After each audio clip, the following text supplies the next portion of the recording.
Welcome to Crime Soup Podcast. I'm Hannah Kanapis. And I'm Kaylee. And this week we'll be discussing the bizarre death of a 30-year-old Wisconsin woman from 1993. Her husband claims it was suicide, but many believe he got away with murder. This is the story of Jane Ellen Neumann.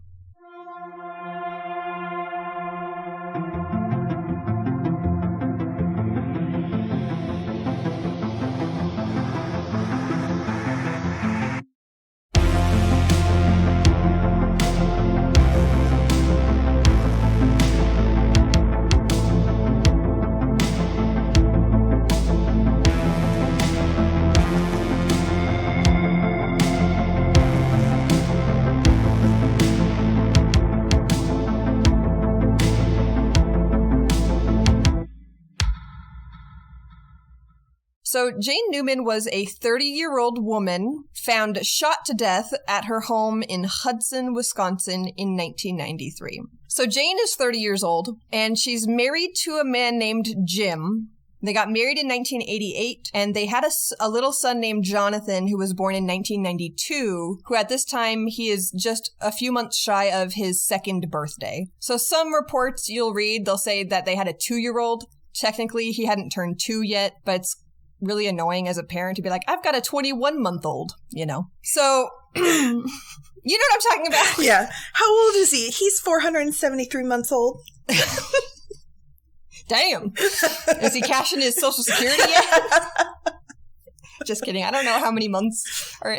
I don't know either. So I'll reiterate. So Jane and Jim had been married for 5 years. They've got a not quite 2-year-old son named Jonathan. And both Jane and Jim both worked full-time. She worked for a mortgage company, and he worked for a medical supply company. He specifically was in charge of their computers. Every account that I can find of her, she's just like a doll. Like, she's just sweet, outgoing. No one has anything negative to say about her. So with the mortgage company, I don't think it's that she's passionate about mortgages. I think she's just really good with people.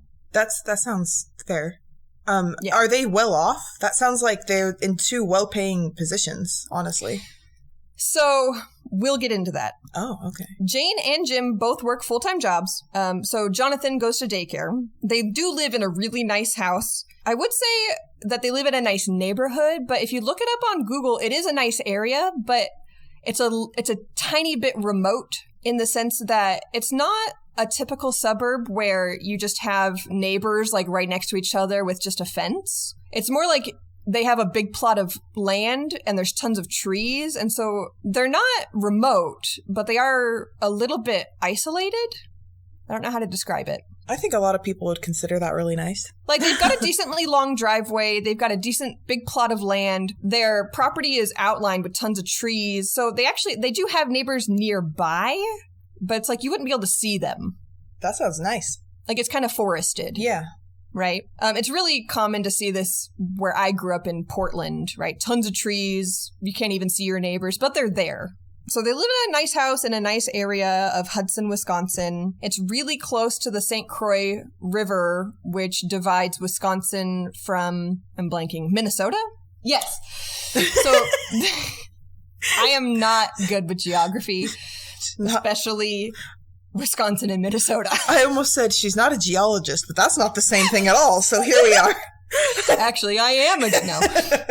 So Hudson, like downtown Hudson, is right on the St. Croix River, and like right across the river is Minnesota. So there's tons of waterways, tons of rivers, tons of lakes. Even though they had these nice jobs and they had a nice house, just like any couple, Jane and Jim had their difficulties. They had a significant amount of debt, and Jim states after his wife's death that Jane struggled with bulimia, but their plan was to have at least one more child.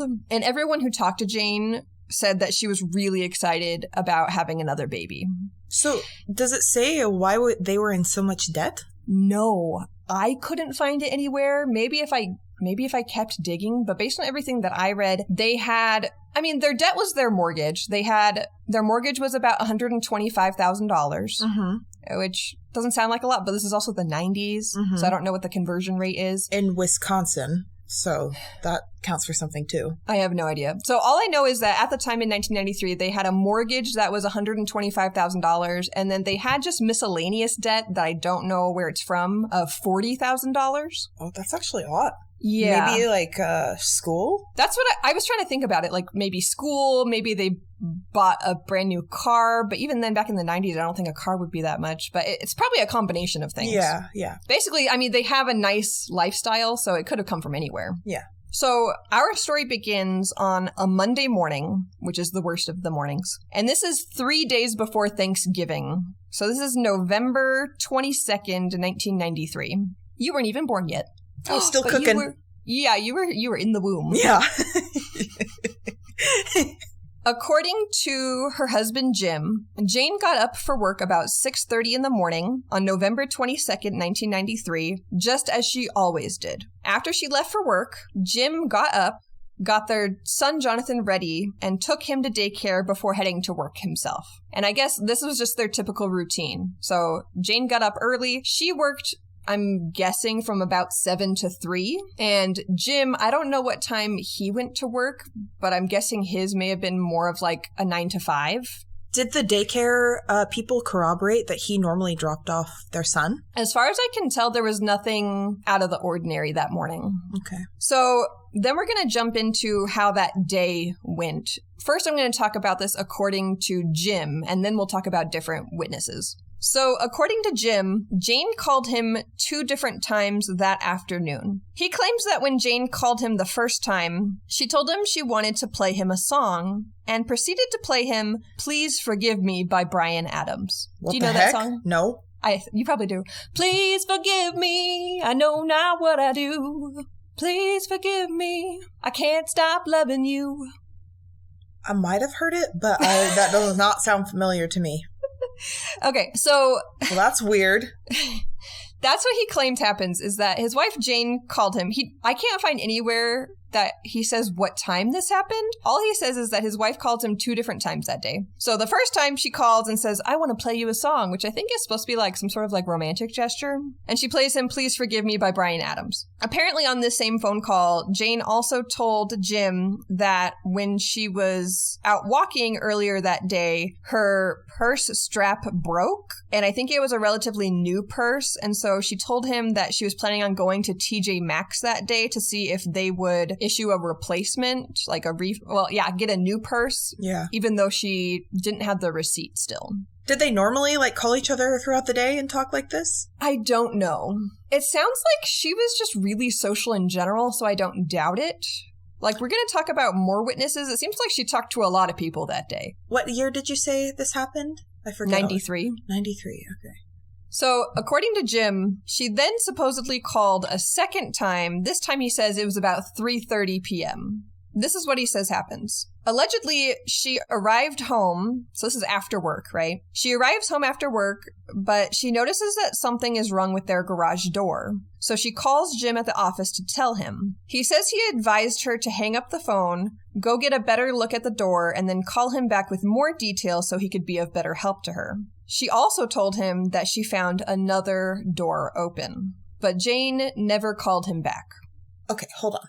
So she calls her husband and she says there's something weird with the garage door. Also, there's a door open in the house. And he's like, go get a better look at the garage door and then I'll help you fix it. But there's nothing about the open door to their house? Well, I'm assuming, I don't think it was the front door. And this is what I assumed, and I don't know if it's true or not. I think maybe her normal way of getting into the house is through the garage.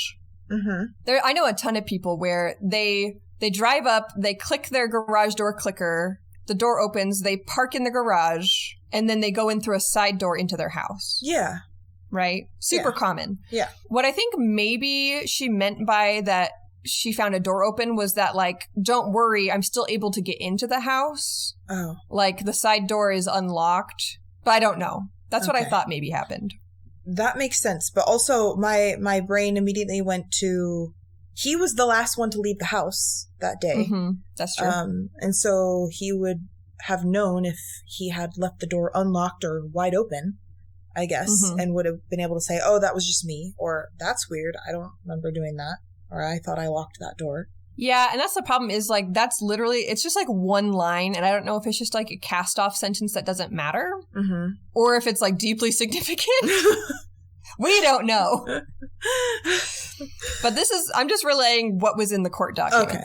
So again, she says she found another door open. Whether or not that means unlocked or like open, no idea. Okay, so Jim is at work, and according to him, he's saying that he tells her to call him back, and she just never does. According to Jim, he then becomes worried after she doesn't call him back, so he tries calling their home landline multiple times, but all he gets is the answering machine. And I'm going to tell you right now, Jim is tech savvy. He works with computers. Later in life, he actually ends up moving to Seattle and gets a job for Microsoft. And I don't know how common it was, and I am not tech savvy, so maybe someone listening can let us know, but I don't know how common it is. But apparently he had his phone lines set up so that he could call his house from anywhere. And I don't know if it was a special number or if he dialed a voicemail or something, but he could call his own house and he could listen in. What? Yeah. Wait. He could listen to what was happening in the house? Yes. Did the phone, like, have to be off the line? I have no idea. That's very strange. So there's a lot of things in this case where I just don't know enough about technology to know if, like, was that a common thing? Did a bunch of people have that? Or was this something special? Like, was this man a genius? Or was this, like, something that any kind of layman could do? You know? I am looking it up. So keep that in the back of your mind that he can technically call his house at any time and he can hear what's happening at his house. So he claims that he repeatedly called the house and was listening in because he couldn't hear Jane. And he was listening in to see if maybe he could hear her or could find out what's happening. You know what I mean? That seems like very interesting. I don't know if I'm just typing in the wrong thing too, but I looked it up and there's nothing coming up about it. So that must be like a very like specialized, not a lot of people know, because that's dangerous. I don't know. So at the end, so Jim doesn't get a hold of her. He finishes his work day. And actually this particular day, his boss, whose name is James Zeller, actually asked Jim for a ride home after work. So at the end of the day, Jim drives his boss home and then he heads to his house, which is at 895 Trout Brook Road in Hudson. What happened next has not only been heavily scrutinized and speculated about, but Jim himself actually has given several completely conflicting accounts. So his first account, the one that he told to 911 operators and first responders immediately after Jane's death, went like this. Jim alleges that he came home from work, he called out Jane's name, and when she didn't respond, he assumed that maybe she was out shopping with her sister. He then went back outside to investigate the garage door. After looking at the garage door, he decided to head inside and watch TV. Upon entering the TV room in their basement, he stumbled upon Jane's deceased body. She was lying face up on the carpet, and her entire face had been blown off, seemingly from a single shotgun blast to her head, but there was no weapon in the room. What about the baby? Like, I'm assuming Jane picked Jonathan up from daycare. Was the baby there too? Was he still at daycare? I'm glad that you asked, because that's going to be an important part of this. That's one of my questions too, and we're going to answer it. At 6:18 p.m., Jim called 911, and I'm going to play part of this 911 phone call. So, Kaylee, I emailed you the audio clip of the 911 phone call if you want to listen to it. Yeah, I do. I started to listen, and I was like, I better not listen until then. Was it clip 1, 911 call? Yes. Okay. 911. 911. The wife is dead and my 2-year-old son is missing. Do you want an ambulance sent out there? Okay. What do you think that she passed away from? Her whole head is gone. Does this look like it's self-inflicted? Well, there's no gun or anything. Hold on. I need to listen to that one more time. I need to hear what he said in the very beginning. 911. 911. The wife is dead and my 2-year-old son is missing. Do you want an ambulance sent out there? Okay, what do you think that she passed away from? Her whole head is gone. Does this look like it's self-inflicted? Well, there's no gun or anything. Okay. My wife is dead and my 2-year-old son is missing. Yeah, so let's break it down. So I'm going to do it piece by piece. So first thing that Jim says to the 911 operator, he said, my wife's dead and my 2-year-old son is missing. So Jim has supposedly just gotten home from work and tells 911, my 2-year-old son is missing. Next, the operator asks, do you want an ambulance sent out there? And he responds quietly while crying, I think she's dead. The operator then asks, what do you think she passed away from? And Jim says, her whole head is gone. She then asks, does this look like it's self-inflicted? And Jim says, well, there's no gun or anything. Do you have any thoughts about that? This whole this is just the weirdest thing I've ever listened to. Like the way that the 911 operator is speaking, like the words he's specifically choosing to say. I'm trying not to impose myself in this situation and draw conclusions based on that, but I can't help it because I am a human, and that is what humans do. Personally, if I came home to this scene, I would be freaking the fuck out. And I don't even know. I don't think I can totally judge what I would be doing, but I think I would still want an ambulance. I'd be like, send help. I think I'd just be like, send help. Yeah. Something happened to my wife. I don't know what happened. Most people go into shock and they don't immediately start saying the words that she's dead. They're dead. Yeah. They'll say something happened to her, and there's still so much shock and hope that you're like, maybe she's actually okay. Even if their head is gone, you're still like, but maybe she's okay. Yeah, you're exactly right. What's rubbing me the wrong way is how logical this seems. Like it's just a logical reaction, not an emotional reaction, which is weird to me. But he is crying. He is crying, and yes, but the way he's describing the situation is just not an emotional reaction. Agreed. It's not consistent with his crying, I guess. Yeah. And that feels weird. Like, I think you're exactly right. My brain knew something was weird about it before I completely understood, and I don't think I still fully do. But also, I don't know if you feel this way, but the 911 operator is the one offering all of the prompts and the questions. He's not volunteering any information until after she asks. Yes. Which, if you've listened to other 911 phone calls, it seems like the person is like readily just like rattling off details like, hey, I need someone out here immediately. My wife, she's hurt and blah, blah, blah, blah, blah, blah. And the 911 operator is usually the one to be like, slow down, Yeah. But here it's like she's doing all the work to be like, do you need an ambulance? And he's just like, no. Right? And I guess it also strikes me weird that he says his 2-year-old son is missing. Yes. We can go into right now. Does he even know that he's missing? Like, did he? I don't know. This is a piece of the puzzle that I really don't have an answer to. The only thing I can surmise is that I'm assuming that Jane would be the one to pick up Jonathan from daycare. And so maybe Jim is used to that every day when he gets home from work, she and Jonathan are there. Yeah. So when he gets home and his wife is dead and he doesn't know where Jonathan is, he assumes he's missing. Like, maybe someone kidnapped him. Like, maybe this is a kidnapping. Maybe someone killed my wife and took my child. And I get that, especially considering stumbling upon that scene, I guess. Like, it's not crazy to assume that might be the case. But I'll tell you right now, we find out later that Jonathan was just still at the babysitter's. That's very weird that Jane never picked him up then. She never picked him up. That doesn't make any sense. I don't know what time she typically would. We know that her plan was that when she got off work, she was going to go to TJ Maxx, get her purse replaced. Why didn't she go straight there from work then? I have no idea. Because Jim, it sounds like he actually got home later than normal because he had to drop his boss off at home. I have no idea how far away his boss lives, but we can assume that Jim's probably getting home from work later than normal. This call is happening at 6:18. So sometime between Jane getting off work at 3 and Jim getting home at 5:30?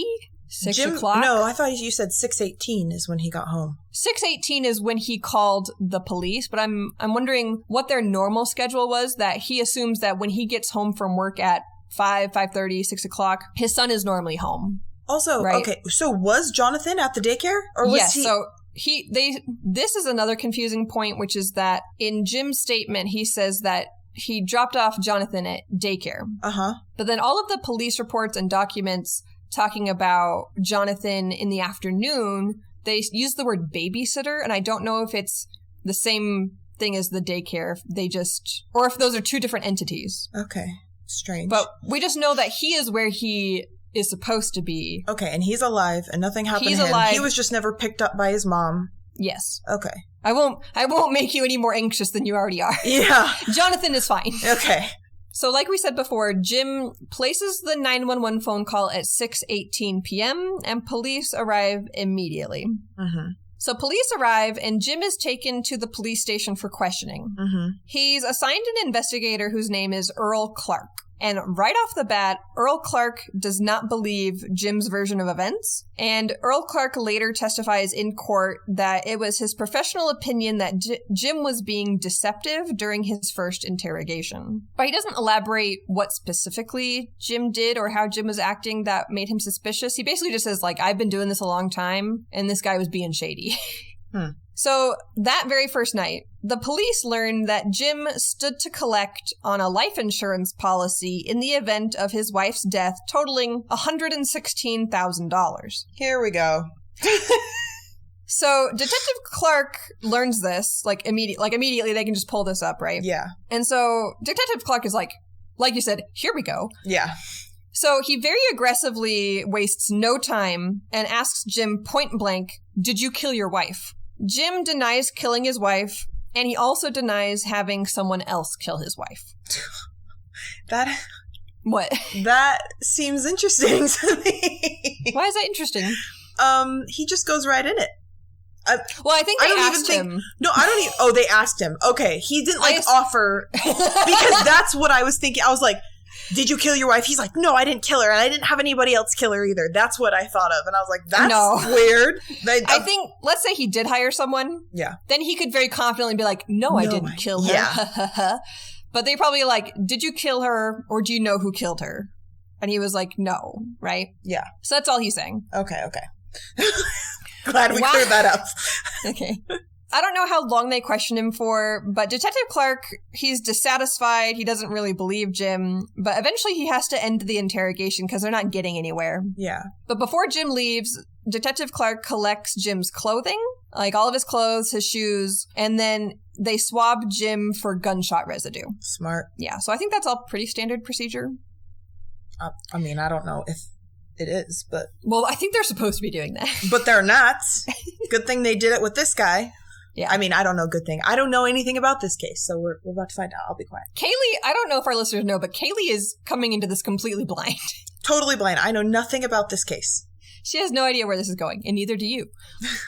Okay, so while this interrogation is happening, the police are back at the Neumann residence, and they also immediately recognize that something is off about the crime scene. So the account of Jane's body was, for the most part, accurate. She was lying face up on the carpet, and she had sustained a fatal gunshot blast to her head. But then police noticed something suspicious. Have you ever seen a house from like the 70s that has the wood paneling? Yeah. So in the Neumann's basement, which is where Jane's body is, in the TV room, or you might call it like a den, the walls are wood paneling over plasterboard. And the police notice that there's a small hole in the wall near her body, and the hole goes all the way through to the laundry room. Like from the gun shot blast? No. Oh. It is not a gun hole. Right, it was not created with a gun. Okay. So they notice a small hole, and I don't want to say it's like a pin-sized hole. It's a little bit bigger, like more like maybe like a pencil eraser. Okay. Like somewhere in there. So it's like small, right? And it goes all the way through the wall. And then when they go into the laundry room, they find that there's actually another hole, a much bigger one that's like several inches in diameter. And it also goes all the way through the wall. But the reason that they didn't see it from inside the basement is because someone had hung a picture over it. Are you picturing this okay? Yeah. Okay. Just making sure that you're following. Yeah. So they find these holes and they're like, this is weird. The next day... Really quick, actually, to clarify, the laundry room is also in the basement? Yeah. Okay. They're next to each other. Yeah. So the next day, so now we're on Tuesday. So the next day at 11 a.m., Jane's autopsy was performed, and the coroner determined that her death was caused by intraoral gunshot blast, meaning that the gun had been inside her mouth when it was fired. Oh. Normally, this kind of death is most associated with victims of suicide, not homicide. Yeah. You have any thoughts so far? Where's the gun? That she showed no signs of wanting to commit suicide, no signs of mental illness, sounds like, from anybody who knew her. Was she unconscious when she died? I'm trying to figure out, if she's a victim of homicide, how could they get her mouth over the gun? And how could have anyone else pulled it without also being in a blast radius? Was she laying down when the gun was in her mouth? Was she sitting up? Was she unconscious? Like, what? Anyway, I'll let you continue. Yeah, you're going to find out, because if you think you're confused now, just wait. So after the autopsy after the autopsy is like looking like a suicide, and after the crime scene, they found those weird holes, police decide that they need to talk to Jim again. So they request another interview for him, and this is on Wednesday. So they told him about their findings, about the holes in the wall and the autopsy, and this is when Jim completely changes his entire story. Oh. So forget the first story. Oh my God. When confronted a second time, this is what Jim tells police, okay? So Jim says that when he came home from work Monday evening, he called out for his wife, but she didn't answer. He searched the house, and he saw a light coming from under the laundry room door. When he went into the laundry room, he found a shotgun lying on the floor with fishing line tied to it, and there was a small hole in the wall leading to their basement den. So he heads into the den, and he finds his wife dead on the carpet, just as he stated before, except this time he tells police that there was a suicide note lying on the floor next to her body. Oh my God. When asked why he lied to police in his first interview, Jim states that he didn't want Jane's memory to be tainted by her suicide, and that he tried to stage the scene to look like a murder instead. You're fucking kidding me. You're telling me this man walked away because you told me he got a job at Microsoft. I'm done. I'm walking away. Okay, this episode is over. We're done. I'm done. Okay, so I love how he ties in everything that they know perfectly. Like, it's not perfect, but it's, okay, he's like trying to play chess with them. Yeah. So they give him a little bit of information. He's like, oh, yes. And then he ties the information in with everything they already know, so that hopefully it makes sense to them. But it doesn't. It makes no fucking sense. What did he say the holes were for? Did he elaborate on the holes at all? Like, that still doesn't make any fucking sense. There's a shotgun tied with fishing wire through the hole. Like, explain that to me again. I need a better visual. Okay. So this is what police conclude based on what they found at the scene and what they're learning from Jim. So based on all of the evidence at hand, police determine that the shotgun had most likely been propped up on a water softener in the laundry room, and that the larger hole in the wall had been where the barrel was poked through to the other side. The gun was then rigged with fishing line that was then threaded through the smaller hole so that someone could theoretically stand on the other side of the wall, place their mouth on the barrel, tug on the fishing line, and fire the gun to commit suicide. Okay, but there's no blast through the wall in the den, right? Well, no, the gun is already poking through the hole. I thought you said the hole in the den was super, super small. There's the larger one where the barrel went through. Yeah. And there's a smaller one where the fishing line has been threaded through so that theoretically you can tug on it and it is wrapped around the trigger and you can shoot yourself. Yeah, but then wouldn't there have to have been like a bullet hole through the wall? No, because the barrel's all the way through the wall. Okay, I must be confused. So, do you want me to send you a picture? Yes, this was I thought the barrel was poking through in the laundry room. There's a hole that goes through the entire wall. From the laundry room. From the laundry room all the way through the wall into the den. So the gun is poking all the way through the wall. Oh, okay. Okay, that makes sense. Does that make sense? Yes. Can you kind of picture it in your head? Yes. But this makes no sense because you can just shove the gun in your mouth and pull the trigger. Yes. So why would you need to set up this whole contraption? You don't. And people who are suicidal don't fucking do that either, because usually it's really like impulsive and they don't set up this really intricate system. They're in emotional and mental anguish and they impulsively turn towards a quick solution, which is usually suicide, right? Yeah. And I'm not trying to minimize that. Please, oh my God, please, I don't want anybody to think that I'm trying to make light or like mock that situation at all. But you wouldn't set up this whole contraption to do it. You would just do it. I have never seen an account of anything like this ever happening. Never. And neither have police. Yeah. That doesn't make any sense whatsoever. Because people die from firearm-assisted suicide all the time. They don't need fishing line. They don't need to poke holes in walls. By the way, I forgot to mention, they determined that the holes in the walls were more than likely produced by a hammer. Where was the hammer? So The hammer was in the basement. They found a hammer nearby. Okay. I was going to say, she hammered the holes in the wall, and then she put it back in the garage or wherever it goes, and then she came back and... all of this makes no sense. Because there's so many easier ways. Like, assuming that she procures this gun and hides it from her husband because with the intention that she's going to commit suicide when she gets home from work. Yeah. First of all, where did the gun even come from? We'll get there. Okay. What I'm saying is, people shoot themselves in the head every day. They don't need fishing line. No.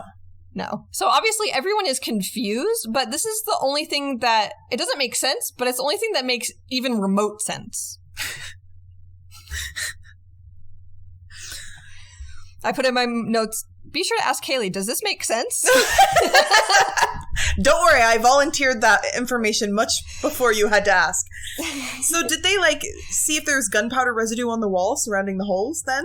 As far as I know, they didn't. Or even on the inside of the wall. I don't know. And honestly, I was talking to Nathaniel last night because he's my gun expert. And I guess with shotguns, gunpowder residue is also a little bit different. Yeah, I guess so. Because depending on the type of gun, the powder will come from a different location. So when you think of a long gun, you assume that a shell is being ejected because there's that little hatch on the side that I'm probably using the wrong word, but a hatch opens up and then the shell shoots out. Yeah. That's usually where the gunpowder comes from. But this particular gun, which has never been found, by the way. What? Jim describes as being a break action, which is where it opens, it breaks in half. Oh. Do you know what I'm talking about? So you have to open to release the shell. You have to open it to release the shell, and he claims that when he found it, it was intact. It hadn't been opened. So theoretically, even if someone fires it, there might not be gunpowder residue. Also, back to the contraption of pulling. Sorry, I can't get over this. There's so many things that can go wrong. You would have to do it perfectly, or it might not fire the first time. The fishing line could break. It could slip off the trigger. You could not tie the knot correctly, and it would come off. There's so many factors going into that working properly. Yes. And we're going to get into that later, and I actually have a firearms expert, and I can tell you exactly what he says about it. Okay. And plus, most trigger pulls are 10 pounds. That's this to do with your finger, let alone pulling it on fucking wire. That might not even work. Yeah. You're figuring this out. So this is exactly what everyone is thinking. Oh my. Right? They're like, this makes no sense. So Jim claims that when he discovered his wife had died by suicide, because remember, he supposedly finds a suicide note next to her body on the floor. Mm-hmm. And he picks it up and hides it away. No, that would make too much sense. None of this case is going to make sense. What did he do with it? Jim claims that when he discovered his wife had died by suicide, he read her note and he immediately decided to protect her reputation and decides that he's going to discard the gun. He's going to break their front door in to make it look like there had been forced entry. No. He's going to hang a picture over the hole in the wall. He's going to burn up the suicide note, and then he's going to call 911. You're fucking joking. No. I wish I was. Jim is fucking joking. No, he killed her. If I discovered that my partner had committed suicide and they left a note, I would be hysterically... I don't think I would ever move on because I would be holding on to that note with everything that I had. Yeah. You'd be reading it every day. I would never move on because I had that little piece. The last little piece of them with me, right? I can't even imagine. What is this? The 30s protecting a reputation? Okay, we're going to get into it. But first, I want to do a recap just in case anyone has zoned out. Originally, Jim stated that he found his wife murdered and there was no gun. After police survey the scene and Jane's autopsy results come back, Jim backtracks and says, actually, my wife killed herself and I staged the scene to look like a murder to protect her memory. I have an audio clip if you want to listen to clip number 2. When I entered the house, I could smell gunpowder. Then what happened? I could see the light was on underneath the laundry room door, and I went to the laundry room door and opened it, and there was a shotgun on the floor and a fishing wire attached to it. I could see a hole in the wall, and I immediately went around to the other side of the hole, and I found Jane. And it was obvious that, she was dead. No, I don't accept that. That's the dumbest thing I've ever fucking heard. Does he say what the suicide note said? That is coming up next. Okay, let's talk about the suicide note. So Jim also claims that when he found his wife's body, there was a suicide note on the carpet next to her, which I know this might seem insignificant, but why was it on the ground? If she had taken the time to write out a thoughtful suicide note, wouldn't she have left it on a table or put it in her pocket? But he claims it's lying on the carpet next to her. I don't know if this is too dark, but we probably don't want to put this in. But when I was considering suicide, I wanted to leave a note on the counter before anyone found me so that they would know and have a chance to prepare themselves. Exactly. I was never planning on having the note right next to me. I didn't want anybody to find me in a bad state, and I felt guilty about that. But I also, I was trying to protect. That's because you're a considerate person. Protect the people who would find me by preparing them with a note, where they could see it and find it before they found me. And based on what we know about Jane, she's a people person. She's considerate. She cares about her family. She probably would have had a similar thought to prepare if she were planning on killing herself. Yes. My biggest issue with a lot of Jim's accounts is that it sounds like something that a man would make up, not something that a woman would do. She is who she is, and it doesn't line up with the way she supposedly killed herself is very strange. This is not lining up at all. Yes. If you think you're already mad, just wait. Oh boy. Because we're going to talk about the suicide note, which is, in my opinion, one of the more infuriating parts and most unbelievable parts of this case. So Jim, like I said before, claims that he read the note a couple of times before he destroyed it. So when police find out that there was a suicide note, or Jim's claiming there was a suicide note, they ask him to recall it as best he can. Mm-hmm. So if you want to listen to audio clip number 3, this is Jim recounting what he remembers from the suicide note. Okay. Well, tell me exactly what the note said as best you can remember. She was concerned about ever being able to meet the expectations of her family. She felt they wouldn't respect her. Something to the effect of, this way you can, get the life insurance money, pay off our debts, find a better wife and a mother for Jonathan. Something about, this way people will really remember me as young, thin, and beautiful. And she closed it with, I love you. Oh my fucking God! Oh my fucking God! Oh my God! Oh, this was written by her husband, a man who clearly doesn't even know her or has never cared to know her. And it is literally a regurgitation of shit-ass gender social norms. And I am so sad for Jane. What kind of life did she live that this man didn't even respect her as a person, let alone his partner and his wife and the mother of his child. Fuck this man. I remember me as thin and beautiful. Fuck you. Fuck you. Oh my God. I'm literally shaking right now because I'm so angry. Yeah. I can't even believe this.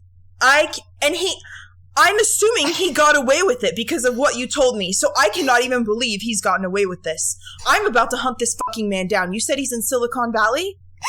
No, he's in Seattle. Oh my fucking God. Okay. So you had the same reaction I did, which is, I don't know how anyone, man or woman, could listen to that. But especially, I feel like as a woman, I'm hearing that, and all I hear is a man. How do I phrase this? He's A man pretending to have the emotional depth of a woman contemplating suicide. Yes. And not reaching it at all because he has no emotional depth whatsoever. Exactly. Whew. Because he might actually be a sociopath at this point. Like he's... Do you want to break it down a little bit? So what was it especially about the note that was so egregious? I don't know anything about Jane's relationship with her family. Do you know anything about the relationship she had with her family? Not really, but Jim is also claiming that she suffered from bulimia. Mm-hmm. And he would say that she had kind of general depression and anxiety. She had an eating disorder. Geez, I wonder why. Exactly. Married to an absolute gem of a man. Yes, and actually, the jury says something about that later. But I don't think her family even knew that she had depression. So I don't know that she was very emotionally close to her family. I think physically, yes, like... They lived in the same area? She had just talked to her mother that day about plans for Thanksgiving. Like, they were not distant by any means. Mm-hmm. But I think a lot of her emotional struggles stayed within her marriage. Okay. She probably didn't want to be a burden on other people, which maybe is why there's maybe a small grain of truth to the suicide note, because he maybe included that because he'd heard his wife talk about how... Yeah, it's possible that she had a rough relationship with her family. I mean, Jane did talk about how... Well, I guess Jim assumed that Jane was going to be with her sister that day shopping. So I'm assuming she had maybe some good relationships with her siblings, potentially. Even if we don't know this information, usually, at least personally, from personal experiences, when you're contemplating suicide, you're in the thick of it. You feel surrounded by it. And if she's not living with her family, if she has some degree of separation from her family, I don't think that would have been the main cause of her spiral into like a deep depression that would push her towards suicidality.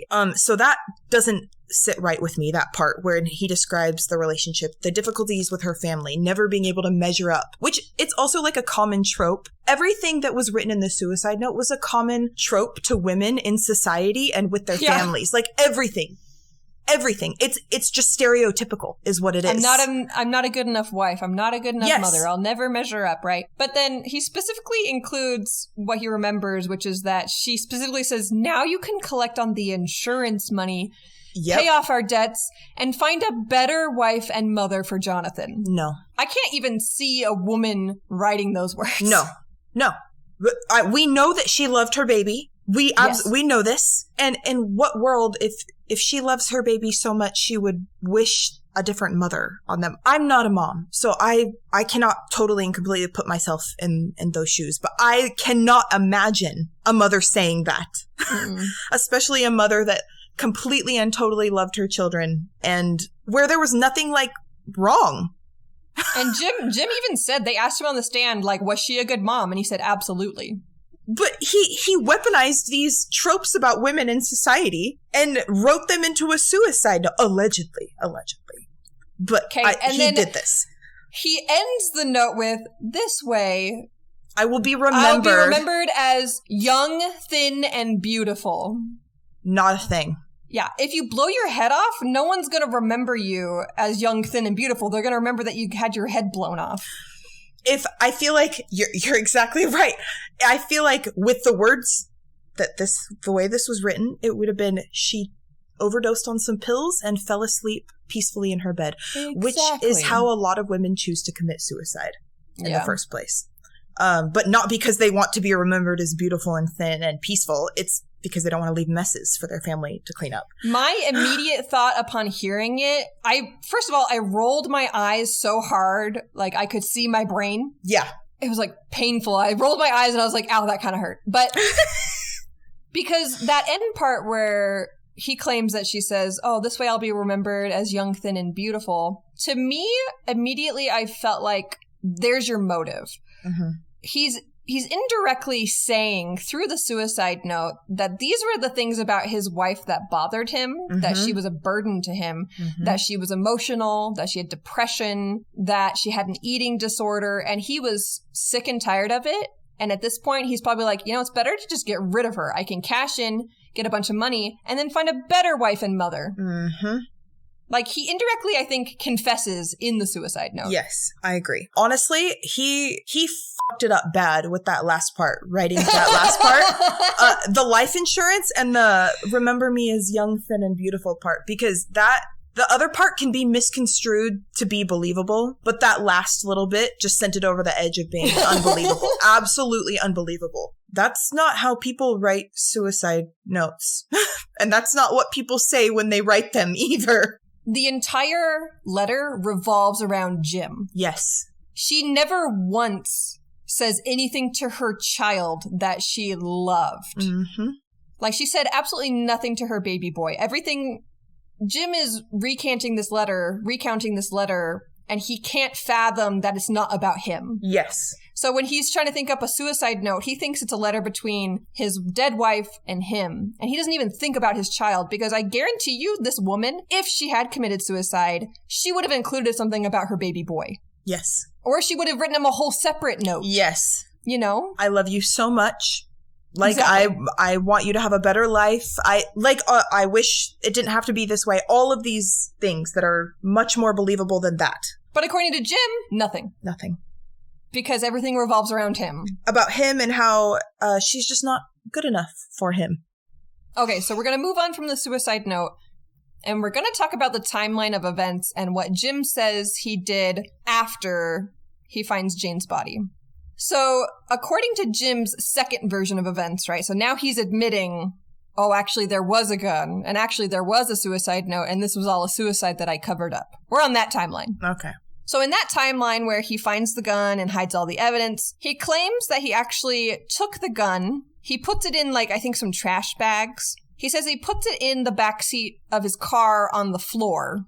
And just as he's about to pull out of the driveway, because he thinks he's going to drive off somewhere and discard the gun, he has this brilliant idea that he should break down his own front door to make it look like there was forced entry. So he gets back out of his car, breaks his door off the jamb, and then he gets back in the car, and he says that he takes the gun out to a bridge on the St. Croix River, which, like I said before, is the really big river that divides Minnesota from Wisconsin. With this timeline, Jim allegedly arrives home from work about 5:53 p.m., and he doesn't make the 911 call until 6:18. Basically, based on Jim's story, from the time that he arrives home from work to the time that he's back at his house and he's destroyed all the evidence and he's called the police, it's only been 25 minutes. Okay. Let's walk through this as normal people who are not reptilian, unemotional sociopaths. Let's okay, because, hold on, I've got more. Oh my God, okay. Well, it's just, the finer details also matter. So, okay. If you pull up a map and you put in their address and you pull up the bridge that he supposedly dropped the gun off of, that alone is about a 12-minute drive. One way? One way. No way. So, to get all the way to the bridge, 12 minutes. All the way back, 12 minutes. That's already 24 of his minutes. And later he tries to say, like, well, maybe I didn't go home from work at 5:53. Maybe it was closer to this, the math ain't mathin'. Yeah, so like he's done a million times before, his story is not solid. But originally, the timeline is 25 minutes. And the police are like, that just doesn't make any sense. Not to mention that he doesn't even say, and this is all during rush hour. Oh my God.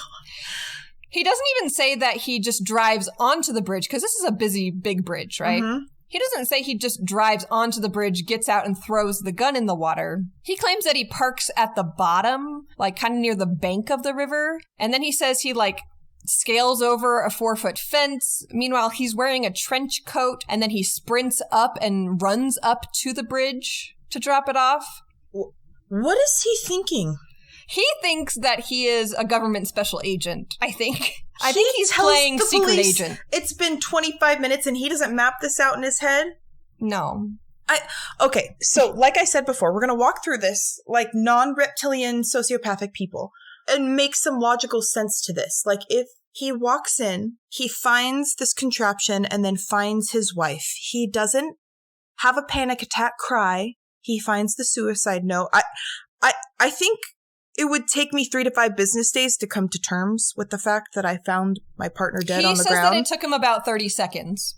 30 seconds. Okay, so he was expecting this. Even if you were expecting it, you would have a hard time grappling with it, okay? Your partner's head is blown off on the floor of your basement, and you're not freaking the fuck out. And you immediately go into, oh my God, that's a suicide note. Oh my God, I gotta clean up this mess. That's not how this works. This is a suicide. I'm gonna make a stage like a murder. And then I'm going to go to this bridge. I've already got it all planned out. I know exactly what bridge I'm going to go to. Right? This doesn't make any sense. And that's not how your brain works. That's not how anybody's brain works. That's just not.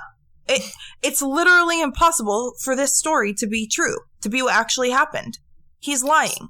So let's hear it in his own words. Let's hear his explanation. Listen to audio clip number 4. Let's listen to what this dumbass man has to say. Less than a minute after finding his wife and reading her suicide note, he began to act. I said, "You're not going to die this way, Jane," and I took care of it. I ran back to the laundry room. I picked up the gun and put it into garbage bags. He put his own shoulder to the door. I broke in the front door. To make it look like an intruder. Got in the car and began my drive. It was rush hour when Jim Neumann says he got to this bridge. He says he parked down there at the base of the bridge. He then ran across the entrance ramp, jumped over what was about a 4-foot-high fence, and sprinted all the way up that long walkway. He then dropped the gun into the St. Croix River. And then I went back to the house. I went back into the room that Jane was in, and Wow. I sat down next to her on the couch there and read the note again. And I don't know how you even went back in that room. it's my wife. And I think it was at about that time that the furnace kicked in, and I realized I could just burn this note up and it would be gone too. Then he hung a picture on the wall to cover up the hole. And he says he did all of this, dealt with the note, the gun, the wall, the door. He did it all in 25 minutes. He then called 911 and reported a homicide. That reporter's not having any of this either. She's like, he did all of this in 25 minutes. She knew what was up. Yeah, she did. She knew she was talking to a murderer right there. That's literally impossible. I call BS of the highest fucking order on this story. There's no way this could be possible in 25 minutes. But he was at work that whole day? We're gonna get there. After Jim allegedly returned from the Hudson Bridge and was back home, he claims he heard the furnace kick on, and it gave him the idea to burn up Jane's suicide note. He allegedly puts the note underneath the furnace, catches it on fire, pulls it back out, and then drops it to let it burn on the cement floor before cleaning up the ashes. So, based on Jim's account of going all the way to the bridge, dropping the gun in the water, police naturally attempt to try and recover the shotgun where Jim claims he threw it into the river, but nothing was or has ever been found. So did he actually drop it on that bridge? We don't know. Ultimately, in early 1994, so this is a year after Jane's death, both the medical examiner and law enforcement conclude that Jane died from suicide. What? I'm going to get into it. So, the injuries discovered during her autopsy suggested the gun had been in her mouth and that her right hand had been holding the barrel as it fired, which is consistent with a suicide. Her husband, Jim, was charged with obstruction of justice for lying to police and disposing of evidence, the gun, right? Several months later, he pleads no contest and he's convicted. And I couldn't find anywhere where it said what his actual sentencing was. But we know with certainty that just a few months after Jane's death, he hires a nanny to take care of Jonathan, whom he ends up falling in love with and marrying the next year. Oh my God. Was there any proof that he knew this person before Jane died? Not that I've seen. Okay, so by March 1994, Jane's family is obviously not having any of this. We haven't really talked about her family at all, but her maiden name is Johnston. Mm-hmm. So when I've heard of the Johnstons, it's her parents and her siblings. Mm-hmm. So by March 1994, Jane's family had serious doubts about whether Jane even committed suicide. The Department of Justice investigated from 1995 through 1996, but ultimately they concluded that there just wasn't clear, satisfactory, or convincing evidence that Jane's death was a homicide, and so investigators recommended that the investigation be discontinued. So is there any report on like blood spatter and brain matter? Like what position her body was in when the gun fired? Because they can tell that. Like crime scene investigators can tell that. Does it say?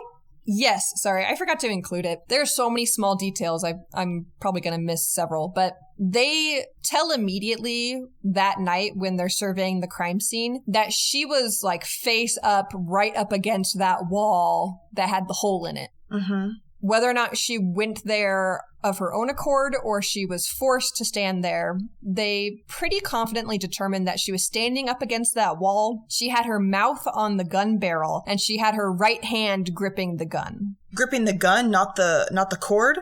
The barrel. So okay, barrel. Her right hand was on the barrel, holding the gun in her mouth, and then they surmised that her left hand is the one that pulled the fishing line to kill herself. Is she left-handed? It doesn't matter whether or not she's left-handed or right-handed. That's naturally what you would do, is you would hold the gun probably with your dominant hand.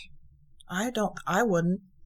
I'd pull with my dominant hand. What would you do, Kaylee? I would pull with my dominant hand. You would need all your strength to do that. It's a 10-pound trigger pull. Like, with fishing wire, you can hold a gun barrel steady in your mouth with your non-dominant hand. It gets weirder. So in 1994, Jim receives the proceeds from the $116,000 life insurance policy on his wife. Remember? Mm-hmm. Although the policy contained a suicide exclusion. You've heard of those, right? Like, it doesn't happen if you kill yourself. You don't get the money. Exactly. You can't collect if there's a suicide.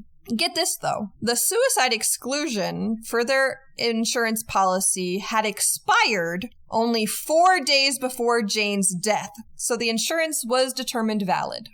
How? That's either a very strange coincidence, or how would Jane even know that? Did she take out the life insurance policy for Jim, or did Jim take it out on her? They both had life insurance policies, actually. But that could have been him trying to make it look less suspicious, like, oh, we both have life insurance policies. Yeah, exactly. You know? Mm-hmm. Plus, it'd be easier to coax your wife into being like, we need this insurance, let's both go in and get it. Yeah. So, despite several experts concluding that Jane's death was a suicide, her family was not convinced, and in 1997, so this is years later, they decided they want to take Jim to civil court to obtain money for Jonathan based on their belief that Jim murdered Jonathan's mother. And at this point, by the time this civil case is happening, Jim has already remarried, and he and his wife Heather have a newborn baby together. And like I said before, Heather was the nanny that he hired just months after Jane's death to take care of Jonathan. So finally, in June of 1997, almost 4 years after Jane's death, Jim finally faces his first courtroom. So Jane's family, who are the Johnstons, were represented by a local attorney named Mark Garrity. And Garrity decided to focus on character witnesses to illustrate how untrustworthy Jim Neumann is, and he collected information about Jim's movements leading up to Jane's death. First, it was revealed that just a few weeks before Jane died, Jim had dropped off their dog Molly at the St. Croix Animal Shelter. On the paperwork where the shelter asked for the reason for dropping the dog off, Jim wrote, "Owner passed away." What? Okay, I want to know how police didn't track Jim's movements before Jane's death. That's true. Jim was like, I didn't do it. Even though it really looks like it, I didn't do it. And police were like, seems sus, but whatever, I guess. That's what happened. And they were like, obstruction of justice. We know he did that, at least. So we'll get him for that.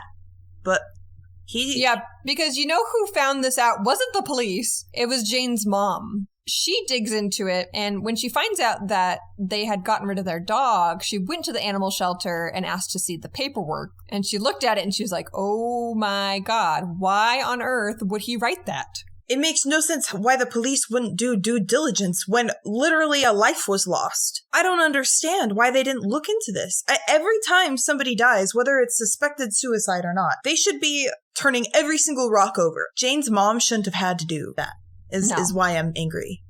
Well, I'm angry for a lot of reasons, but that's one of them. Mark Garrity also produces some more witnesses, and you are absolutely going to hate it. So, Garrity calls on several women who testified that Jim had made uncomfortable romantic advances toward them prior to Jane's death. One woman named Jennifer had been a receptionist at Jim's work from 1990 to 1992. After she left the company, she called up Jim in 1993 for professional advice regarding her computer because she knew he was tech-savvy. When he showed up to her house, he brought a dozen roses with him. What? Which made her uncomfortable, and she declined to take them, suggesting he give them to his wife instead. What? Okay, this man thought this was going to be like a porn scenario where she's calling him to fix her computer, but it's not actually that. And he gets there and she opens the door in lingerie and then asks, "How can I repay you for all the help?" Like that's what this man thought was going to happen. I guarantee you. Fucking you. It's really bold because there's only one way to interpret a man showing up to your house with a dozen roses, right? Yes. Well, so he's created this fantasy in his head already, like a scenario that just isn't real. If he has the audacity to bring a dozen roses, he thought that she was coming on to him when she asked him to come help her. Yeah. So that made her extremely uncomfortable. She refuses to take the flowers for obvious reasons. She knows he's married, and she's probably very confused why he would pull this, right? Yeah. But then it gets worse because on a different day, Jennifer was out shopping. She was at Target and she runs into Jim. And she's still really uncomfortable about what happened with the roses. And so once she runs into him, she tries to make polite conversation, but also tries to end it as quickly as possible and get out of there. Yeah. She runs a few more errands that day, and then when she gets back to her apartment complex, Jim is sitting in his car waiting outside in the parking lot. Absolutely not. Absolutely not. I personally would be terrified. So she is not polite this time. She already saw him once that day and was polite, but now he's at her house and he hasn't been invited. So she says that she goes up to him, tells him that he's making her uncomfortable, and tells him he needs to leave. Good for her. So she's very direct, and according to her, she doesn't have any more issues or interactions with him after this. Okay, and also, like, if you're wondering, well, maybe she made this up, Jim doesn't actually refute this testimony at all. He requests that the stories be thrown out. He believes that they're irrelevant to the case, like to his wife's death. But the judge denies this and says, no, we're going to keep it. Yeah, this speaks to his character. It also speaks to motive, because one motive could potentially be that he's romantically unhappy and he's pursuing other women. Yeah. Okay. Also, Jane's family, the Johnstons, get a second opinion on Jane's autopsy. So remember, the original autopsy said that it was most likely suicide due to it being an intraoral gunshot wound, right? Mm-hmm. But they get the professional expertise of a man named Dr. Jeffrey Jensen, who at the time was Milwaukee County's medical examiner, and he testified on the stand that Jane's manner of death looked like a homicide. Jensen testified that part of his role as a medical examiner is to consider the totality of circumstances surrounding the death. In this case, he would take into consideration that the scene was obviously staged after her death. So he's arguing, like, any good medical examiner shouldn't just look at the raw evidence of the body in front of them, but also take into consideration the crime scene.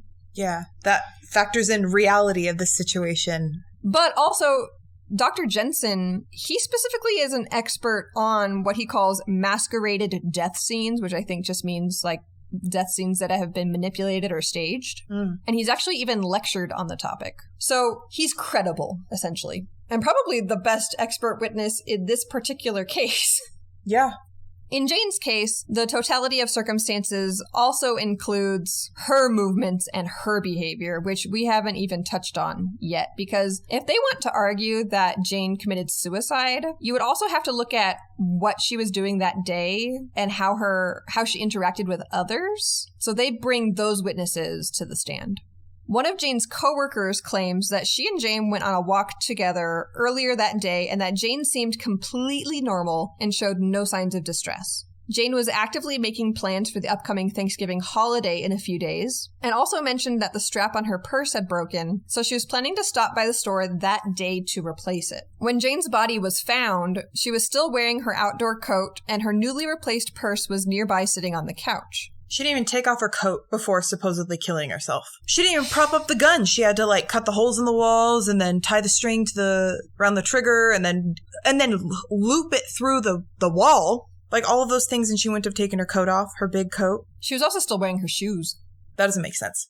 Apparently, she had stopped at the store. Specifically, it was a TJ Maxx. She stopped at the TJ Maxx about 3:15 p.m., so this would have been right after work. It's believed that she went directly into the TV room after arriving home from the store, still wearing her outdoor clothes, which, according to Jim's version of events, would have been almost immediately after he claims that she called him about the garage door. There's just no time. There's no realistic timeline here. What suicidal person is focusing on replacing their broken purse, calling about a broken garage door, and then immediately going to set up this complicated system to shoot themselves? His story doesn't add up, and it bothers me that none of the men investigating this batted. I'm assuming it was mostly men anyway. None of the people investigating this really batted an eye. They were like, "Well, this is really suspicious, but whatever, I guess." He said he didn't do it. I think they were suspicious, but they couldn't find any evidence of a homicide. There was no evidence that anyone else was there with her. The autopsy said that her hand was on the barrel, that her mouth was on the gun whenever it fired, which is consistent with a suicide. They don't have the evidence to place another person at the scene. And this kills me because so many people get arrested for so much less. For less evidence than what was fucking here. Right? So Dr. Jensen, who I love, he's like, no, if you're just going to focus on the body, sure, you could say it's a suicide, whatever. But if you take into consideration the crime scene and all the other factors surrounding this woman's life. He specifically said not only does he believe that to a reasonable degree it can be concluded a homicide, but he said if this was a criminal case, he would have testified that it was a homicide. There you go. In addition to that, he also said that he showed the case materials to 3 other board-certified forensic pathologists in his office, and they all unanimously agreed that the death was probably a homicide. I agree. I'm not a professional of anything. I'm a professional of being annoying, but I absolutely agree. I think this observation is extremely astute. In my 10 out of 10 chef's kisses. Is that a thing? 14 out of 5 stars. I would shove my tongue down that chef's throat to show him how much I appreciate him. Sending my regards. Sexual harassment. Yeah, don't send my regards to this chef. Bring this man out to me on a platter and I'll show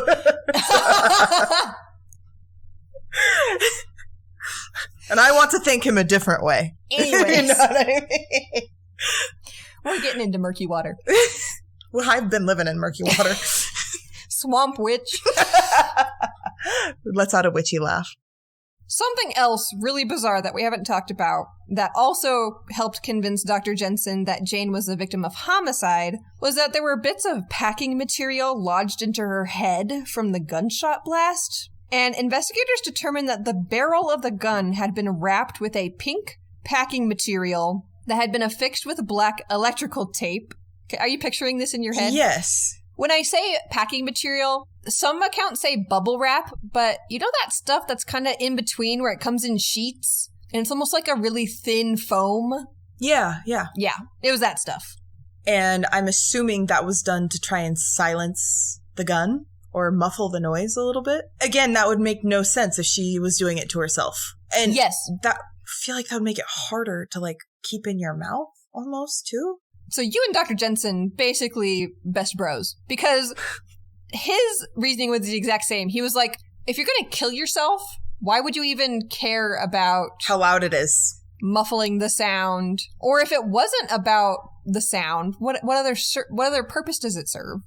I don't think any. I can't imagine any. I'm not a gun expert or anything or a suicide expert, but I don't imagine it would help in either of those circumstances. So nobody knows why it was on there. Like, to this day, it's just kind of bizarre. Like, why was there packing material taped to the end of this gun? And then once again, this also doesn't factor into a realistic timeline of her doing this or being able to do this within the allotted time. Because she was at work all day, right? Like, she went to a full day of work. Yeah, we don't know when the gun was set up. Like, did she cut... Like, if you're going to theorize, oh, she killed herself, did she set up the gun the night before and just hoped that Jim wouldn't see it when he was at home by himself with Jonathan? That seems kind of careless to, like, leave a gun around with a not quite 2-year-old. Oh, I guess never mind, because she got home at 3:15.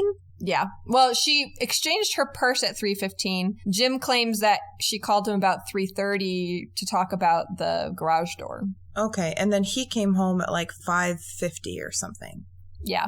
Okay, so never mind. I guess within the timeline, this could be possible, but it is weird in that span of time. She didn't take off her coat. And then another thing. So Jane's family testifies. Her brother Charles, her mom Patricia, and one of her sisters-in-law all testify to her character. And something that really stands out is that her brother Charles, who obviously has known her his entire life, says, Jane is not a mechanical person. He says, I'm a mechanical person. He says, but my sister Jane, I've literally never even seen her hold a hammer.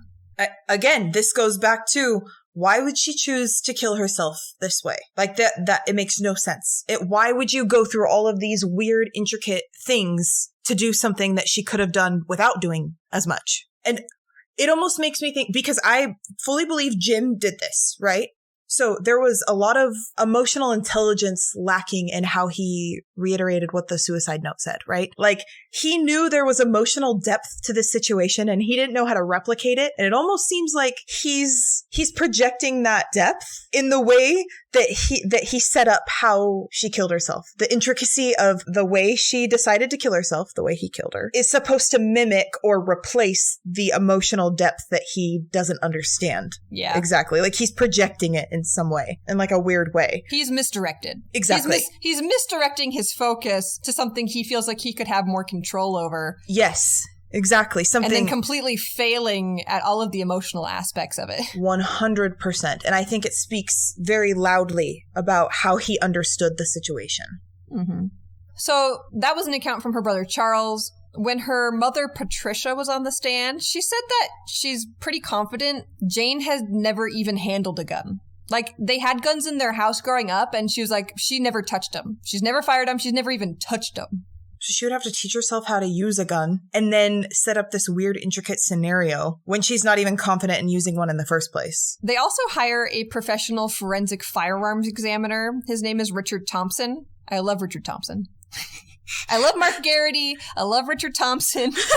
It's because I love Dr. Jensen. Spitting facts. They are. Richard Thompson, he's a firearms expert. So he testified that he attempted to recreate the circumstances of Jane's suicide using a bunch of different shotguns, a bunch of different weights of fishing line, because fishing line comes in different weights. Mm-hmm. So he says that he feels confident that she was more likely the victim of homicide because the fishing line method only works under really ideal circumstances. Mm-hmm. And it definitely wasn't something that a novice could or would do effectively. Mm-hmm. Which is what you said earlier. You're like, this seems like a lot could go wrong. There's too many moving parts. The gun is propped up by itself. If you tug on it, maybe the gun will fall. It'll misfire, right? Yeah. So the chances of like getting it right on the first pull, it's just a lot for someone like Jane, who is not mechanically minded and doesn't have a lot of experience or possibly any experience with guns, to one, choose to do this method, and then two, to actually do it correctly. Yeah. Succeed.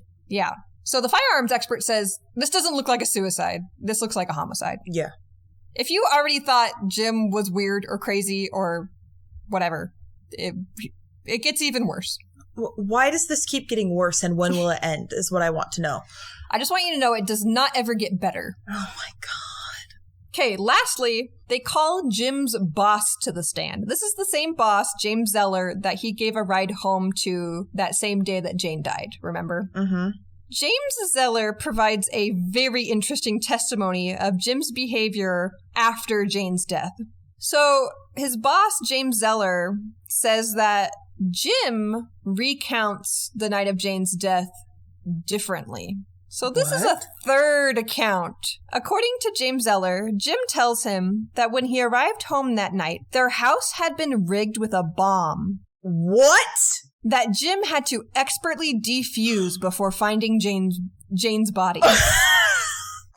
What? He had to expertly disassemble so their whole house wouldn't blow up? Fuck you, Jim. Imagine being so bold as to say that to your boss. Like, I can imagine, like, bragging into, like, a chat room full of strangers, like, I defused a bomb. I'm secretly a government special agent. But to say it to your boss that you see every day, to be like, I defused a bomb, and then not expect that boss to be like, what? I think he's on, like, a narcissism high. Like, he must have gotten a high from this. Because he got away with murder. Yes. Now he's like, I can do anything. I can defuse bombs. Honestly, I think that he felt invincible. Yeah. So... the story of the bomb, I shouldn't have to tell you, was patently false. No. You think Jim would just lie? That's so unlike him. So, the story of the bomb obviously is false, and Jim's boss isn't an idiot, and he knows this. So, after Jim tells him this, he gets really suspicious, and he starts looking at Jim like maybe he did kill his wife, because if he's capable about making these huge dramatic lies, what else is he capable of lying about? Yeah, like, why would he lie about this at a time like this? Like... because it's a serious matter. It's incredibly serious, and his whole world is rocked. Like, he has a little baby, and his wife supposedly just killed herself. That's, like, one of the saddest things that you could probably go through, right? And he's not reacting at all the way a person should be reacting to this. There's a wide variety of ways to react to this, and none of Jim's reactions fall into the realm of possibility of, like, of reasonability, I guess, in his reactions. I just want to know how you thought this episode was gonna go. Not like this, that's for goddamn sure. Not like this. I had no expectations, and still, my expectations are rocked. Like, what is this? Just when you think I've already, like, pulled out all the stops and, like, thrown every curveball, I just throw another one. And this man is walking around right now. Like, he's alive and he's out there. Who the hell knows what he's doing? Something weird. Something fucked up. Something weird. Okay. I think we should send him to heck where he belongs. Is that the southern heck? Yeah. Okay. Do you want to hear what Jim's defense was? No, but yes. Okay. See if it changes your opinion of him. Oh, okay. So Jim's defense consisted of a few things. First, Jim actually passed his initial polygraph test. Okay, but that doesn't surprise me if he's a sociopath. So we've talked about this before. Polygraph tests, they're not even admissible in court, and they haven't been since 1991. Yeah. They're kind of bunk. It works probably a teeny bit of the time, and even then, it's not a lot of good information. Okay, but I found this out after I wrote the whole episode, and then I found this tiny bit of information after the fact, and it made me laugh so hard. The police didn't actually ask Jim to take a polygraph test. What? A month after Jane's death, he volunteered to give a polygraph test. Like, to take one. I believe that. That is so fucking dangerous and deranged. Did anyone ever check his computers? Like, was that a thing in the early 90s? Were they, like, looking at your search results and what you had been researching and reading online? Like, I assume so, but I didn't see anything about it. But also, when you get these tech-savvy guys, like, the same thing happened in the Susan Powell case. Mm-hmm. Josh Powell was super tech-savvy. He essentially left an untraceable trail, like, because he used all sorts of encryptions and password protections, and so they got a little bit from times that he messed up, but for the most part, they couldn't convict him because he was so good at hiding what he was doing on his computers. Yeah, that's true. I'm like, well, there's gotta be, this guy isn't the best around. There's gotta be somebody who can crack it. I don't know. Maybe I just have like, Nobody's better than Jim. He can defuse your bombs. You need your bombs defused? I know a guy. But do you want to hear what the polygraph test questions were? Yes. So he passed with flying colors. He got all of them. It says that he wasn't deceptive at all. Okay. Question 1 was, did you physically do anything to cause the death of Jane Neumann on November 22nd? Okay, why did they ask the date? Yeah, see, the more specific the question, the easier it is to lie. Yeah, because maybe he didn't that day. Yeah. He can confidently say no. He rigged everything the day before. Question 2 was, on November 22nd, did you shoot Jane? And you said no. Number 3 says, prior to finding her on November 22nd, did you know that she was going to commit suicide? Which, if he murdered her, then this question he could answer correctly. Very confidently, yes. Yeah. Yeah, exactly. Because no, she wasn't going to commit suicide. I was going to murder her. Yeah. Number 4, are you now withholding any information about how Jane obtained that gun? That's a stupid question, too. Like, sure, it would be nice to know, but what? You could lie about it if she never obtained the gun. He exactly. did. Right? It's a bad polygraph question. Number 5, before November 22nd, did you ever see that gun? I just don't understand. See, now this is where I assumed while researching the case that this was a gun that they already owned and maybe belonged to him. But based on this and Jim's testimonies and the family's testimonies, they were not gun people. Like, they didn't have any reason to own a gun. As far as we know, they didn't own a gun. And Jim claims that he had never seen this gun before that he found on his laundry room floor. It came out of nowhere. Okay, well, I don't believe that. I believe that Jim bought it at some point. Yeah, and they looked into that and they couldn't find any kind of record of the gun being purchased. And question 6 was, are you now lying about how you say you got rid of that gun on November 22nd?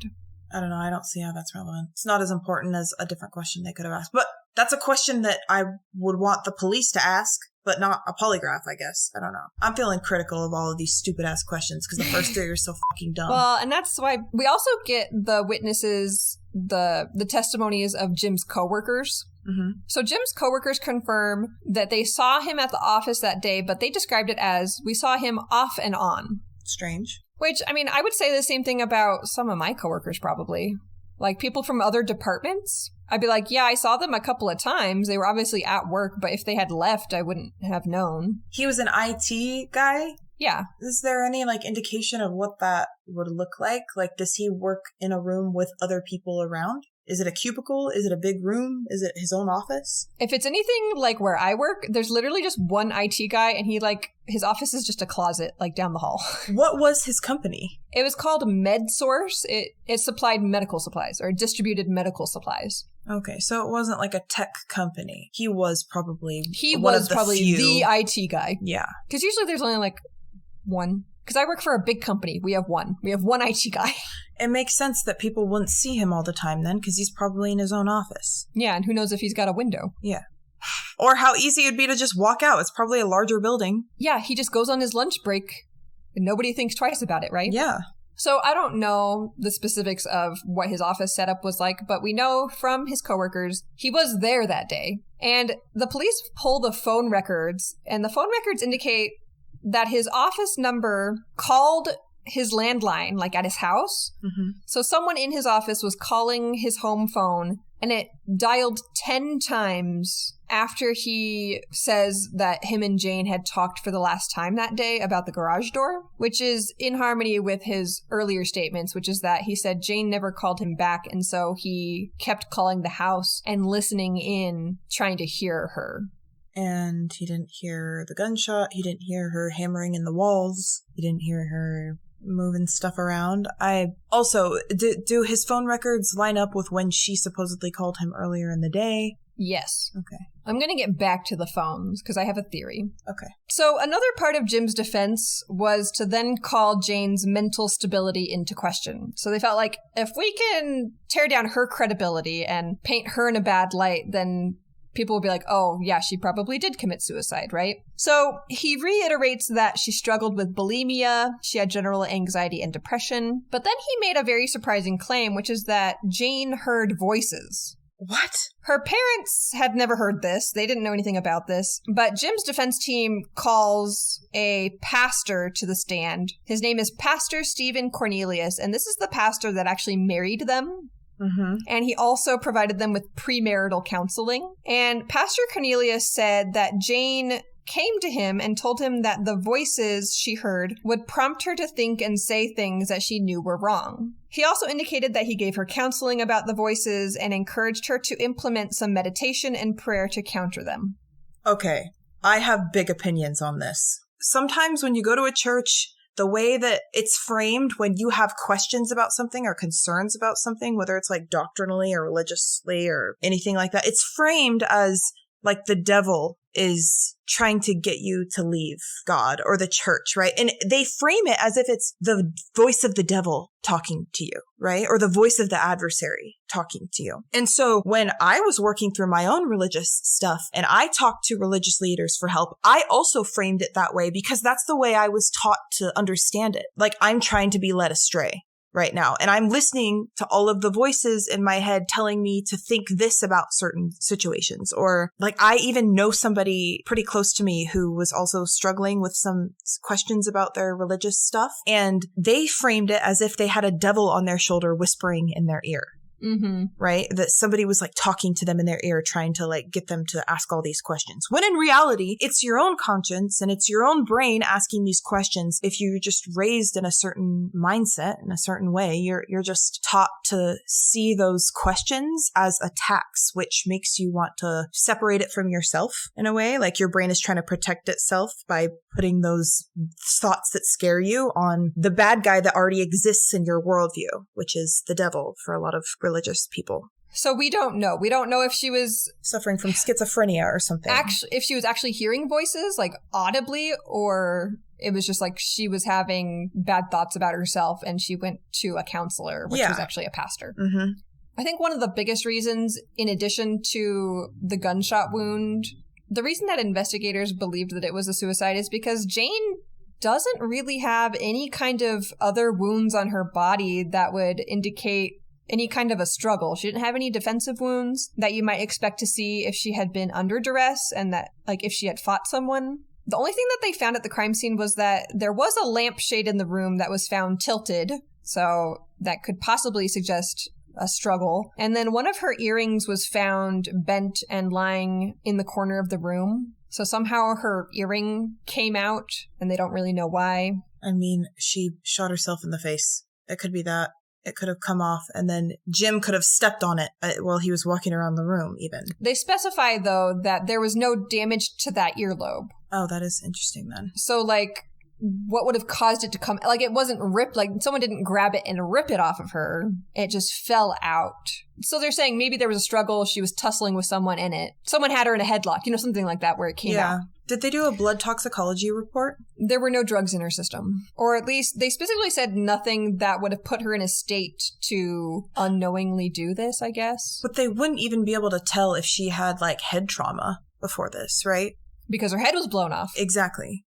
So if somebody hit her in the head and then positioned her body... I had the exact same thought, actually, because when people think of defensive wounds, they said, well, she didn't have any skin under her fingernails. She actually had just recently gone to her hairdresser a few days before this. Her hair was freshly done. Her nails, her manicure was, like, completely flawless. Mm-hmm. No other bruising on her body, right? So they kind of surmised, well, it doesn't seem like she got into an altercation with someone. But then I thought, same thing as you, but her head is missing. Yeah.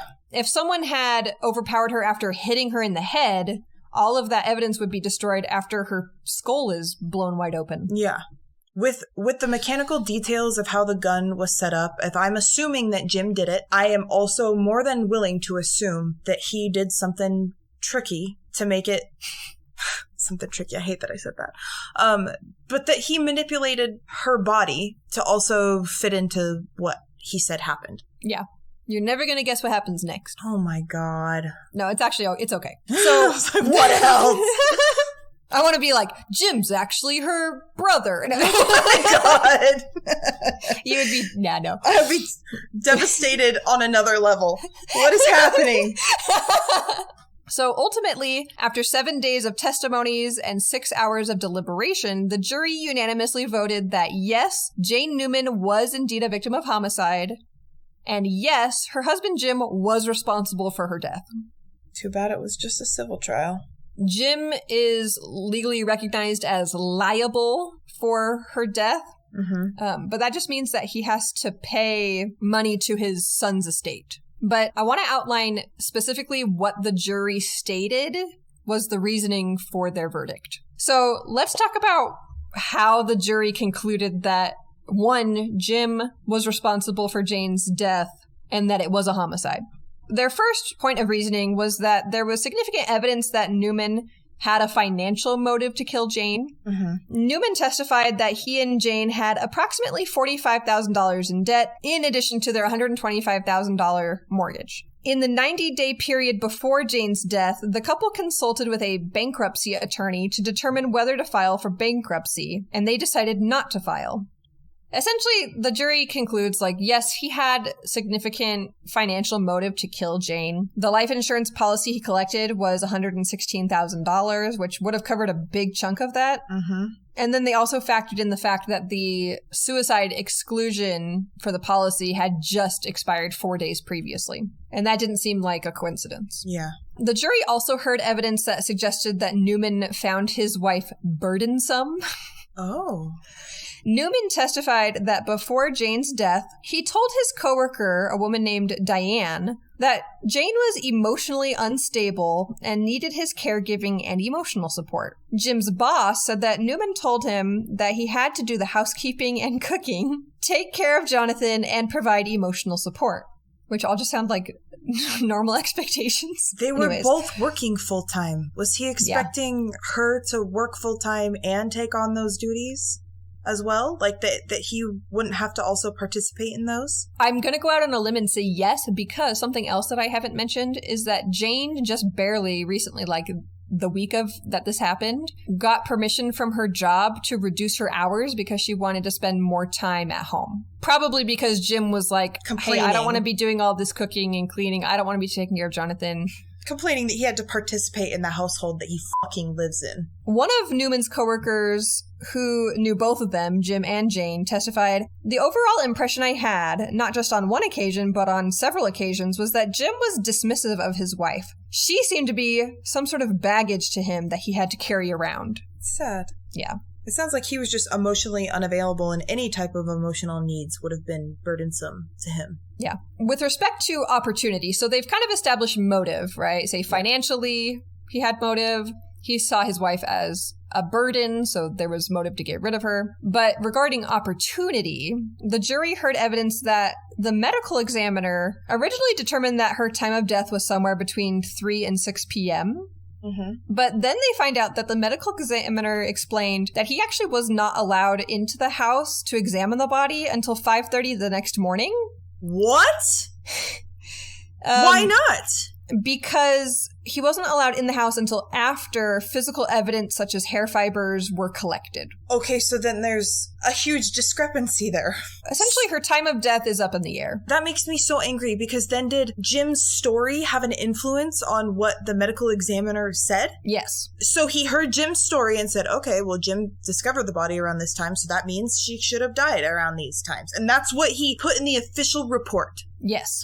What in the fuck? How is that allowed? Literally, how is that allowed? I mean, if you had been on that jury, they came to the same conclusion. So they're like, right now, everything is based on Jim's account, and we already know that he's not trustworthy.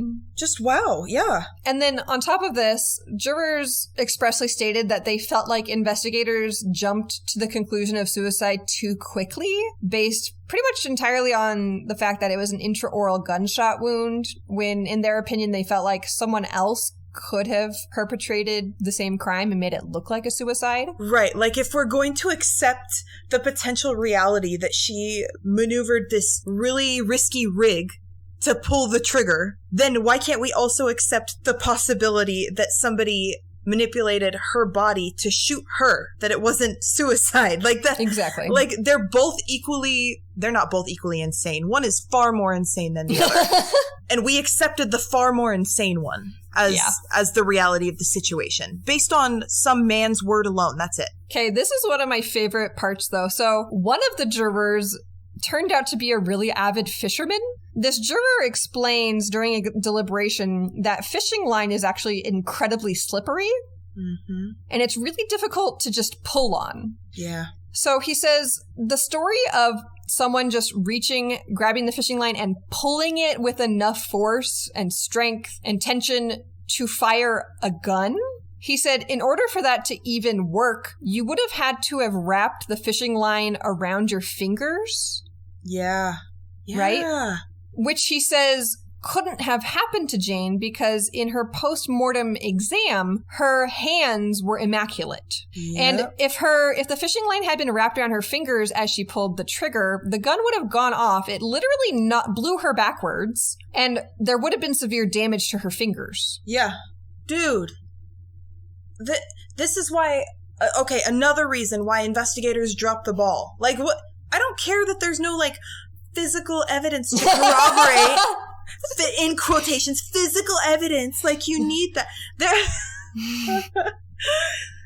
There's so much circumstantial evidence, and it is not unheard of to look more into circumstantial evidence. Like, I just feel like there is physical evidence if we paid more attention to the circumstantial evidence, if that makes sense at all. It makes sense in my brain, but I will never get over how we just accepted this as just the reality of the situation. So this juror's testimony about fishing line and how it would have had to have been wrapped around her fingers, the other juror's like, yeah, that makes a whole lot of sense. And so that was one of the nails that, how do you say that? It nailed the coffin shut? Yeah. The last straw, the final nail in the coffin. I don't know. So that was kind of the final nail in the coffin where they already were like, no, this guy did it, but we can't put our finger on it. And then they looked at the autopsy pictures of her hands, and her hands were in perfect condition. And there's just no way.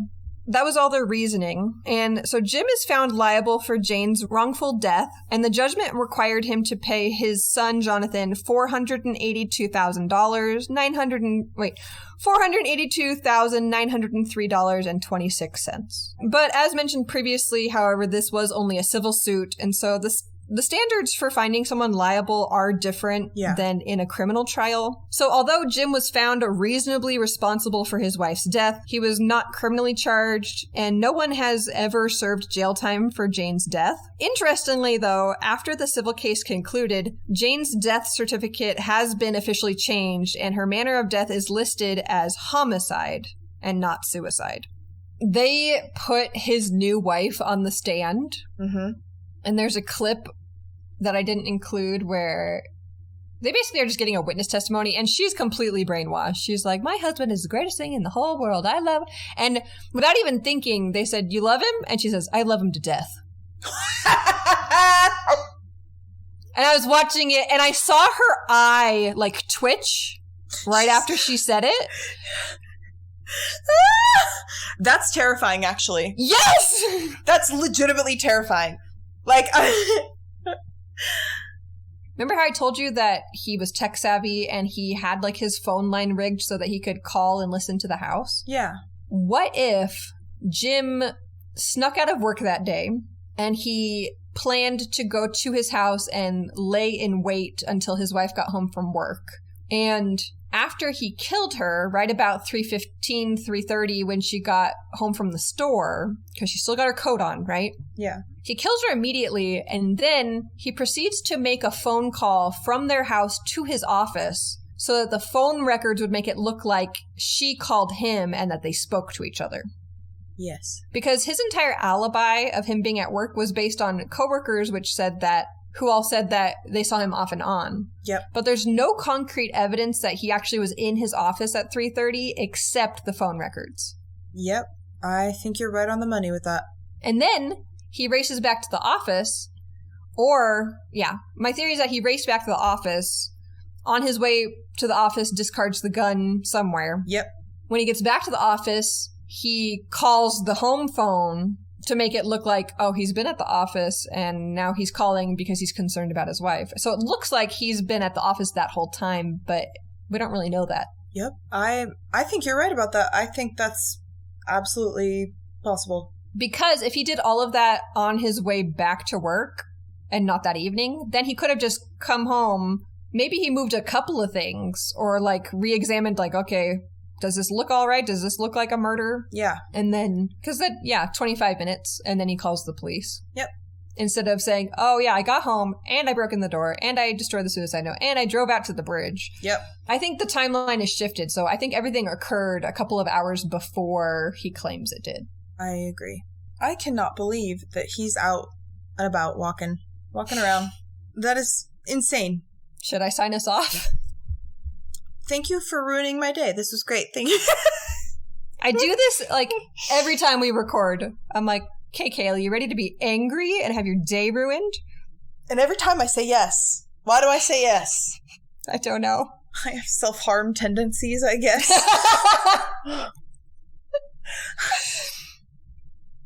Okay, thanks for tuning in for this week's episode of Crime Soup Podcast. We hope you enjoyed this week's story. Be sure to find us on social media and let us know your thoughts and theories. For real, like I really want to hear your theories. We're on YouTube, TikTok, Twitter, Instagram, and Facebook. We also have an awesome website, which is crimesouppodcast.com, where you can listen to all of our episodes and even buy your very own Crime Soup merch. As always, we'll see you next Tuesday. Stay safe and bon appetit.